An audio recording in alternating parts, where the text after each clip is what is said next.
I tend to come back to Rabid Death's Curse quite a lot when I talk about the new album. Usually what I kind of come back to is this idea that when we started out, we were 16 years old in 98. That was 20 years ago now.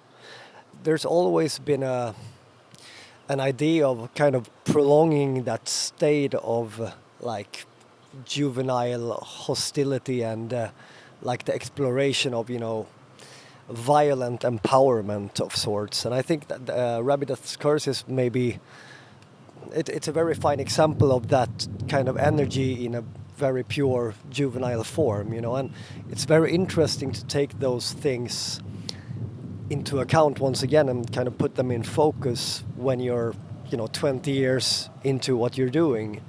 It becomes very clear that we've kind of managed to stick to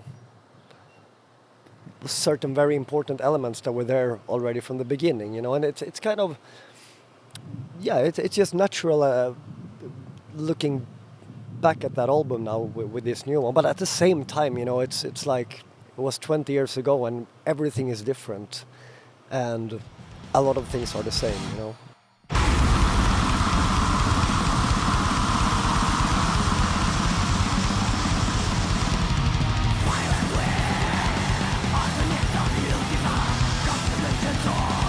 But it's good to be able to draw lines from the start to where we are at now. It's just an interesting way of looking at it. But I wouldn't say that the new album is in any way like a take on Rabid Death's Curse or anything like that. It's just an interesting comparison to make. The album title of the new album is very much references to the key symbols of Watain, and Watain again being a band that always have relied a lot on symbolical language, numerological language, magical ceremonial traditions, and so on. Yeah, these things will always have a central place, and we chose to put them right in the center this time.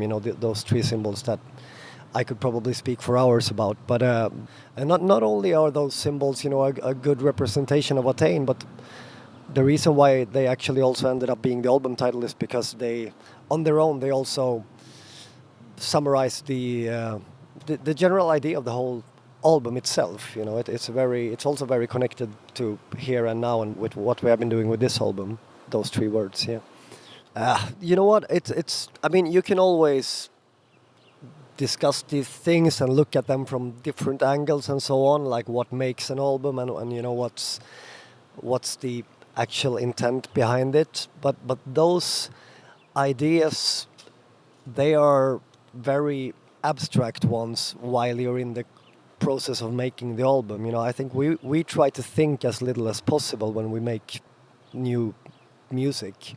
For us, it's always been more important of really going with a raw and primal gut feeling, and this time around it just came out very naturally, something that was quite violent and full on and in your face kind of. And why that happened and why the album turned out like that, you can discuss that forever, but for me, it feels like a very good and like a rewarding point to arrive at after 20 years. Absolutely.